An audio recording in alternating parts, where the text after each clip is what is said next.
Não sei como é que você, na rua, as pessoas falam, mas a gente vê uma parte da imprensa querendo abafar o teu nome, uma parte da imprensa fingindo que você não existe. Você vai nos lugares, dá entrevista, arrebenta a audiência, todo mundo pergunta e os caras da imprensa tradicional, a mando do Centrão, dizem, segura o nome deles. Eu vi que você escreveu lá no seu ex, Salvador é uma cidade triste, a Bahia está triste do seu ponto de vista. O que você acha, velho? Rodando aqui, olha só, eu morei aqui em 2008, em Stella Maris. Não é que era um lugar feliz. Você morou em Salvador? Já morei em Salvador. Em Stella Maris. Você pegava onda lá? Não é nem isso, é que assim, era fácil pra pegar a van pra ir pra Simões Filho. E aí eu trabalhava em Simões Filho, eu ajudei a implementar uma fábrica que trabalhava com iluminação lá em Simões. Bons tempos não, tempos muito malucos, assim, Simões Filho era faroeste. Você andava pelas ruas Simões Filho, você via cadáver no chão, e aí você voltava assim, tiraram ele faz meia hora. Tá. Era muito violento, Simões era uma cidade muito violenta. Agora Stella era muito bonito, Stella era uma praia meio selvagem zona, era legal. O que eu acho, né, Salvador é uma cidade que venderam para o pessoal daqui uma ilusão de que eles têm que estar permanentemente felizes, né? Você tem sempre o Olodum chegou. E é aquela coisa assim, só que quando você está rindo o tempo todo, em geral é desespero. E é uma cidade que tá muito violenta, as pessoas estão indo embora, tá altamente favelizada, e você vai nas favelas, é placa de propaganda de político, como se, fizemos um negócio incrível aqui, tem agora uma escadaria colorida. Tá, assim, a vida continua muito ruim, são mais de 15 facções em disputa, as pessoas estão carrancudas, então o que eu senti não é a energia da propaganda, eu vi uma cidade que é triste. E é isso que eu tô sentindo da Bahia em geral, é um cansaço geral. Não todas as pessoas estão indo embora daqui, né? Acho que é muito sintomático. E eu acho que a propaganda oficial que o governo brasileiro, como um todo, gera sobre a Bahia, é a ideia de um lugar permanentemente feliz, e isso faz com que as pessoas se iludam e não encarem os próprios problemas. E acho que esse é o grande problema da Bahia. Não olhar assim, olha, viver na Bahia é muito ruim. Vocês estão vendendo uma felicidade que não está existindo no mundo concreto. O cara pode até aparecer lá no Pelourinho, aí faz um negócio cenográfico pra gringo, mas ele vai voltar para um bairro muito ruim, vai ter que tomar cuidado com o crime organizado. Se o cara é um prestador de serviço, ele pode morrer na mão do crime organizado. Então, é uma vida dura e difícil que tem aqui. Ô Renan, você, falando agora, eu tenho comentado os assuntos nacionais, Banco Master, Flávio Bolsonaro, Daniel Vorcaro. Eu estava há pouco aqui conversando com ele, que é do MBL, comentarista, o Lucas Bastos. Eu perguntei o que ele acha, e para você agora como pré-candidato a presidente, melhor Flávio candidato ou o Flávio abandonando a candidatura, pensando na sua pré-candidatura? Se eu pensar exclusivamente em mim, é melhor Flávio pré-candidato. Eu já tive muitas discussões no nosso time. O Flávio Bolsonaro, ele é frágil em todos os cenários. Mesmo se ele não tivesse o escândalo do Master, ele já estava com aquela história de não querer debater comigo. Eu já não via, rodando lugares em que há uma grande presença do bolsonarismo, não via a energia que o pai dele tinha. É real. Quando a gente, por exemplo, estava em Santa Catarina, oeste de Santa Catarina, ali, fortaleza do bolsonarismo. Não vi nada. Ninguém tava, aqui é Flávio, já tava ruim. Já era ruim de defender. Já não havia, vamos dizer, o ânimos. Aquela história do bolsonarismo no sul e no centro-oeste, eu não vi. Ainda há uma memória do pai. Mas dele, eles mesmos, assim, fica muito difícil deles fazerem uma defesa. Hoje, piorou. Assim, de maneira não é inigualável o que aconteceu.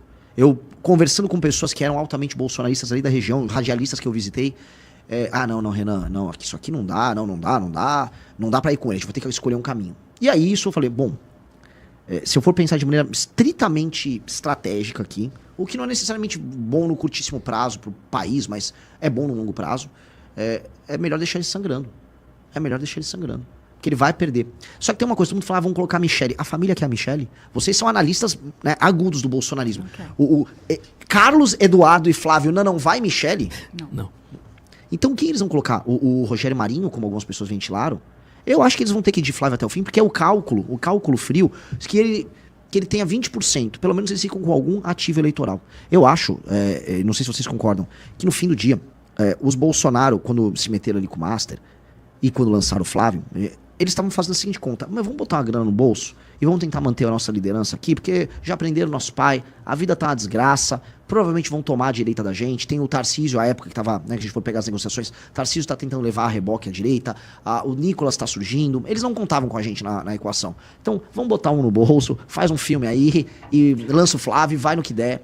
Porque meio que é um fim de festa. Eu acho que o que a gente está assistindo é o ocaso do bolsonarismo. Está gostando do conteúdo? Então deixe seu like e se inscreva no canal. Ô Renan, a gente já sabia do caso de rachadinha, casos gravíssimos envolvendo corrupção.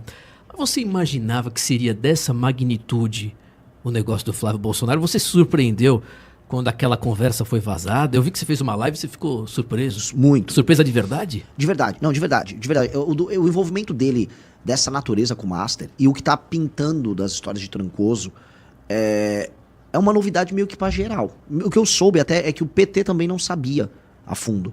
Os advogados... O vazamento se deu através de advogados que tiveram acesso. Aparentemente, advogados do próprio Vorcaro, que devem ter sido convencidos a passar isso para jornalistas. Não foi a PF que vazou.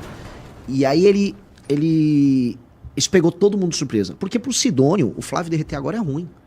Não tava na conta fria deles. Só depois da convenção. É lógico, deixa passar a convenção e aí vinha tudo uma vez. E o que viria? Ligações dele com aquele Canelo, lá no Rio de Janeiro. Ligações com a Secretaria de Esportes do Rio de Janeiro. Escândalo do INSS.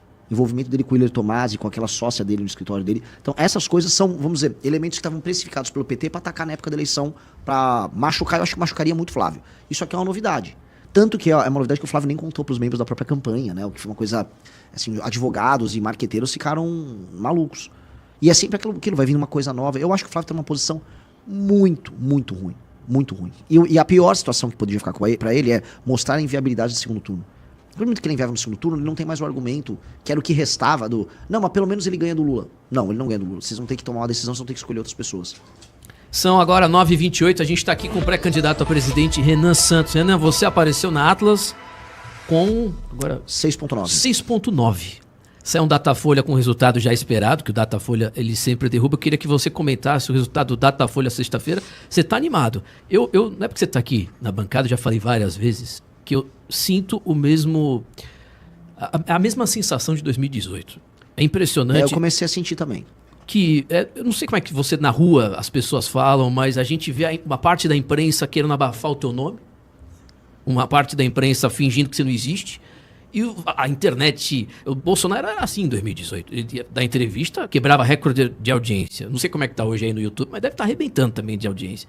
E Bolsonaro era assim, crescia e a imprensa fazia de tudo para abafar o nome dele. E você, eu tô vendo a mesma coisa. Você vai nos lugares da entrevista, arrebenta a audiência, todo mundo pergunta e os caras da imprensa tradicional, a mando do Centrão, dizem, segura o nome dele, segura. Eu vi você falando da CNN, que absurdo, né, rapaz? Lá do Menin, lá eu vi você comentando isso no carro. O cara tava abafando a leitura do seu nome na reportagem das pesquisas, lá na CNN. Olha a loucura. Mas o que você tá sentindo? Você tá animado? Porque eu tô achando que você, de verdade... tá um fenômeno. Eu também acho. Eu sou muito... A palavra não é humilde, porque eu não gosto dessa coisa. Eu sou humilde. Eu sou humilde. Vou comer um frango com farofa. Isso. Exato. Não é muito a minha pegada, mas eu tendo a achar ridículo toda vez que eu fico me considerando maior do que eu realmente sou. Mas eu comecei a ver coisas que eu não achei... Pô, isso tá normal. Isso tá saindo do ponto. Tem um processo que tá rolando de apoio e de construção de... Vamos dizer, de uma divulgação do meu nome que já não depende da pré-campanha, que tá indo pelas pessoas. Eu tô recebendo números, né, de pesquisas e trackings que são contratados localmente. Por exemplo, eu recebi pesquisas municipais do Maranhão. E assim, 9, 11, 9, Caramba, 8, 11. Maranhão? No Maranhão. Poxa. Você acha que é por causa da visita que você Com fez certeza, lá? com certeza. É porque a primeira vez que alguém vai no Maranhão fazer o que eu fiz. A política local no Maranhão falou, cara, aquilo foi uma revolução. Porque ninguém foi no Maranhão e começou a falar dos problemas do Maranhão. As pessoas vão lá comprar voto no Maranhão. Ou fazer um evento em São Luís. Eu rodei o interior, em Santa Isabel.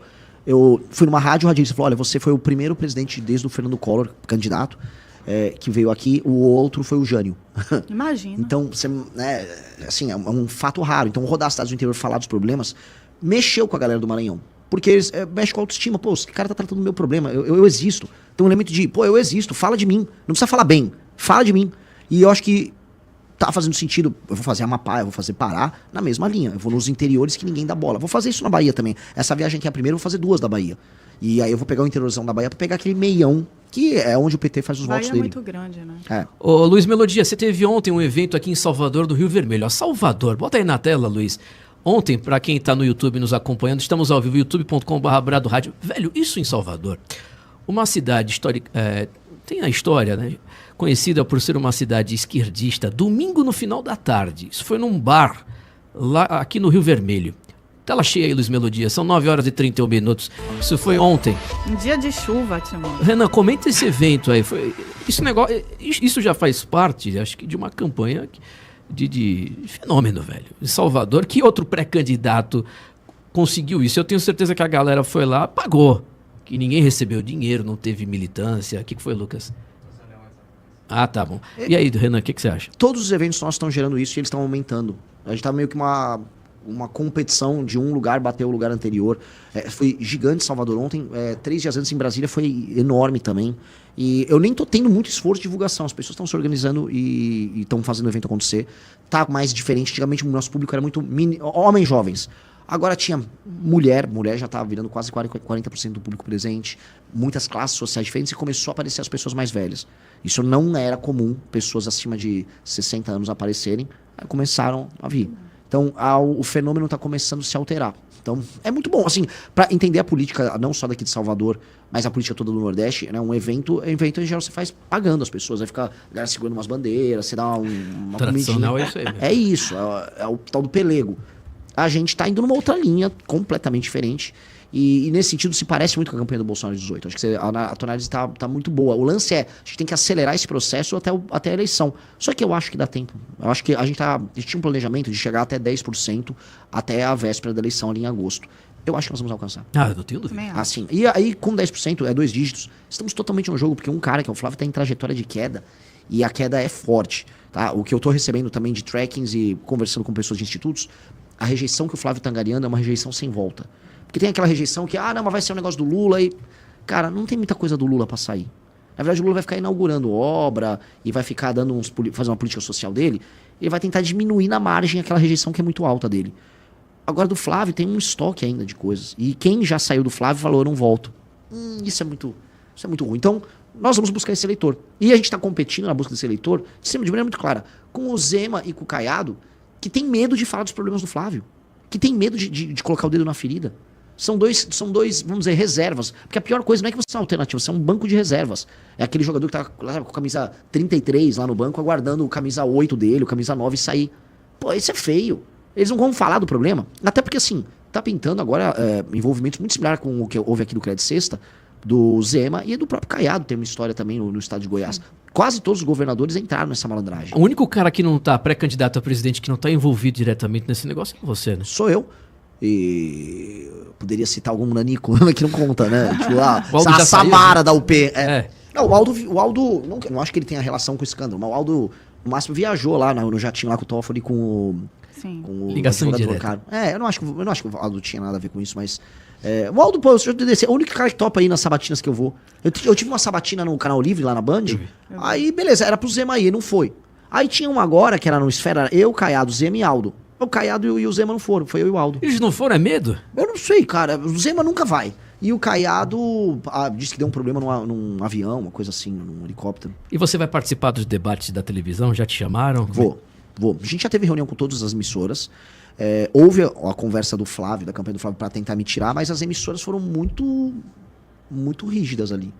O que eu ouvi de uma emissora foi, não, se precisar, ficar a cadeirinha do Flávio com o nome dele vazia. Então... Porque, assim, as emissoras... Há o tal do sonho da terceira via, né? Assim, as emissoras, elas estavam... Muitas já tinham ido pro campo petista e durante o governo Bolsonaro, algumas estavam bolsonarizadas, sendo bem sincero. Agora, há da parte do jornalismo, a ideia de, alguém podia não ser nem um Flávio, nem um Lula, né? A gente precisava do tal da terceira via. Acho que a terceira via no Brasil é assim, você falou terceira via, você imagina que é uma pessoa muito chata, que aparece. É um negócio morto. Lá vem a Simone Tebet falar de democracia. Pelo amor de Deus. Não aguento mais. É sempre isso. Olha, a gente tem que ser muito ponderado. E não é. A gente tem que ser muito radical no enfrentamento aos problemas do Brasil, que eles são bizarros. Renan, eu queria te perguntar o seguinte. Você já tá... Não sei se você já recebeu informação do senador Ângelo Coronel falando de você. Eu vi o vídeo. O Centrão já tem comentado, eu tenho acesso a deputados do Centrão em Brasília, assessores de gabinetes aqui na Bahia também. Quem é político tradicional já sabe que você tá um fenômeno. Sim. Você já tem ciência disso? Não, isso sim. Com isso, certeza absoluta. Eu não falo do bolsonarista débil mental, todo respeito aos bolsonaristas, mas o sujeito, o político profissional, sim, que ganha dinheiro fazendo, ele já sabe número, ele sabe rede social, sabe audiência, tem tracking. Você já tem noção disso, então? Tenho tracking, assim, tracking dos mais diferentes estados do Brasil. Não posso boca de sandália, que eu sou o famoso boca de sandália, mas trackings me dando 8 no estado aqui, 6 no estado ali, 9 no estado acolá. Os trackings regionais, eles estão mais generosos do que as pesquisas oficiais. Até você havia falado da Datafolha. Eu conheço o pessoal da Folha de São Paulo, eu tenho respeito pelo pessoal da Folha. Mas eu não consigo olhar uma pesquisa que põe a Samara. Também. Assim, não dá. Não dá. Sim, não tô falando nem que é má fé, vou tentar ser justo. O cara chega um resultado desse na pesquisa, né? O Instituto tem que falar, olha, temos que rever o método. Não funcionou, porque isso aqui claramente não tá fazendo sentido. Claro. Então, eu acho engraçado que os trackings que são encomendados pelas campanhas, ou seja, ali é resultado real. Isso aqui é um diagnóstico real da situação. Eles me dão sempre muito maior do que as pesquisas que são publicadas, tirando o caso da Atlas, que é uma pesquisa internacional. O fato da Atlas ela ser internacional, ela obriga que ela não tenha, vamos dizer, compromissos locais que façam ela perder a credibilidade dela. Outros institutos não. Né? Então, quando eu pego Atlas e quando eu pego os trackings, aí eu vejo outra coisa. Outra coisa, os trackings, mesmo dos institutos grandes para as campanhas, são diferentes também dos resultados. Então, os políticos têm acesso e eles sabem uma coisa. Uma coisa é a intenção de voto. Outra coisa é a intensidade da intenção de voto. Uma pessoa que está dando hoje a intenção de voto na nossa pré-candidatura é uma pessoa que está com uma intensidade muito grande, então ele é um multiplicador. Então o político do Centrão percebe, tem aquele cheiro de pólvora de uma coisa que vai explodir em algum momento. Porque ele está vendo que a intensidade das pessoas que estão falando a meu respeito é muito maior do que a dos demais. Real, vou colocar um ponto. Minha pré-campanha é muito mais intensa do que a campanha do Flávio, mas incomparavelmente mais intensa. As pessoas estão fazendo pré-campanha. Teve um evento de filiação do partido no fim de semana, foram milhares de carros adesivados, sem participação minha. Eu nem participei, eu tava num evento. Tá acontecendo. E isso é sintomático de uma campanha viva. Já, assim, o Kim tá recebendo ligações e abrindo conversas lá no Congresso que ele nem sequer imaginava. Nem sequer imaginava. Ele falou, Renan... Com pessoas que nunca ligaram pra ele e não ligariam numa situação... Normal. E de regiões das mais, assim, tem um deputado do Espírito Santo e outro de Alagoas que quer conversar com o Renan. E, o pessoal lá do Paraná te mandou mensagem que... Não, você precisa conversar com eles. Tem muitas alianças regionais e candidatos a Senado que eles estão olhando assim, o Renan tá crescendo muito aqui no estado e eu já não vou ter apoio de nenhum dos dois principais. Vou pegar essa turma aí pra conversar. Então, os caras estão tentando abrir determinadas conversas com a gente, já entendendo isso como alternativa. Eu acho que isso a gente pode ver daqui umas... Vou botar aqui nos próximos 30 dias, já partidos virem falar em querer fazer vice. Se você gostou do vídeo, não se esqueça de deixar o seu like e se inscrever no canal. Te vejo no próximo vídeo.